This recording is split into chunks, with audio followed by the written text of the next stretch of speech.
Bupati Banyuwangi Ipuk Festiandani menegaskan komitmennya membawa Banyuwangi bangkit dan maju. Visi tersebut disampaikan dalam pidato perdananya bersama Wakil Bupati Mujiono di Paripurna DPRD Banyuwangi pada Rabu pagi. Mengusung tema Banyuwangi Bangkit, Maju, dan Sejahtera, Ipuk menekankan bahwa pembangunan daerah harus dilakukan secara inklusif dan berdampak nyata bagi seluruh masyarakat. Bupati ingin memastikan pembangunan ini merata dan berkelanjutan. Tidak boleh ada warga yang tertinggal dalam perjalanan menuju Banyuwangi yang lebih baik. Sidang dipimpin Ketua DPRD Banyuwangi Imade Cahyana, didampingi Wakil Ketua Michael Edi Haryanto, turut hadir Wakil Bupati Banyuwangi periode 2020-2024 Sugira, jajaran Forkopimda, SKPD, dan anggota Dewan dari lintas fraksi.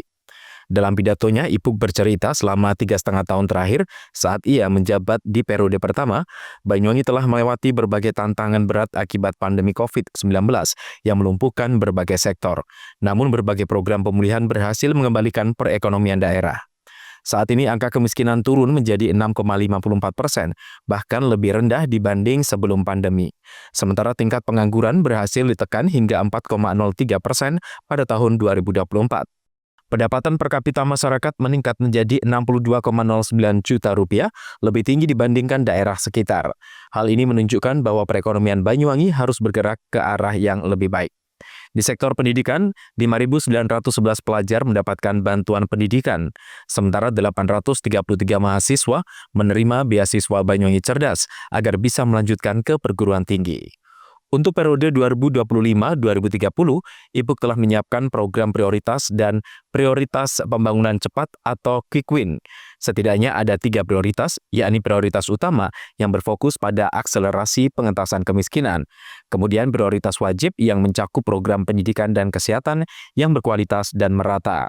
Ketiga adalah prioritas pengungkit dengan penguatan sektor unggulan rakyat, mempercepat pemerataan infrastruktur dasar, sosial, ekonomi, dan kelestarian lingkungan hidup, mempercepat digitalisasi layanan publik dan ASN berbudidaya kerja berakhlak.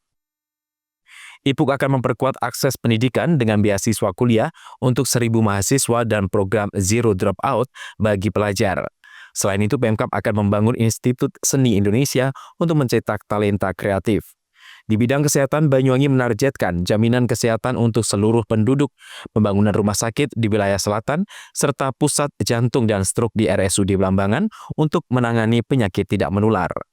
Pembangunan infrastruktur akan diperkuat dengan penyelesaian Jalan Lintas Timur (JLT) dan Jalan Lintas Selatan atau Pansela, serta peningkatan 518 ruas jalan kabupaten guna memperlancar distribusi ekonomi. Untuk meningkatkan kesejahteraan masyarakat, Pemkab akan memperbaiki 10.000 rumah tidak layak huni, membangun 30.000 titik lampu penerangan jalan umum, serta mempercepat pembangunan TPA Wonorejo dan TPST Karetan. Program revitalisasi juga menjadi prioritas, termasuk pembangunan Pasar Banyuwangi dan revitalisasi kawasan Inggrisan sebagai pusat ekonomi dan sejarah daerah. Program digitalisasi layanan publik juga dipercepat guna memastikan birokrasi yang lebih efisien, transparan, dan mudah diakses oleh masyarakat. Langkah strategis Banyuwangi ini selaras dengan asta cita Presiden Prabowo Subianto, termasuk target pertumbuhan ekonomi 8% dan pengentasan kemiskinan menjadi 4,5%. Visi misi sasaran pembangunan dan quick win yang telah disampaikan adalah wujud dari tekad untuk membawa Banyuwangi menuju masa depan yang lebih baik. Ia pun percaya bahwa dengan kerja keras, gotong royong, dan dukungan dari seluruh masyarakat, kita bisa mencapai tujuan besar ini. Awal paripurna di periode kedua ini harus semangat, ya. Walaupun tantangan masih ada di depan, tapi kita tetap harus semangat memotivasi masyarakat Banyuwangi untuk sama-sama bangun Banyuwangi dengan tetap semangat. Tadi kan Banyuwangi disebut sebagai wilayah aglomerasi perekonomian Jawa Timur. Potensi apa yang pertama, Banyuwangi menjadi bagian pariwisata nasional dan juga Jawa Timur.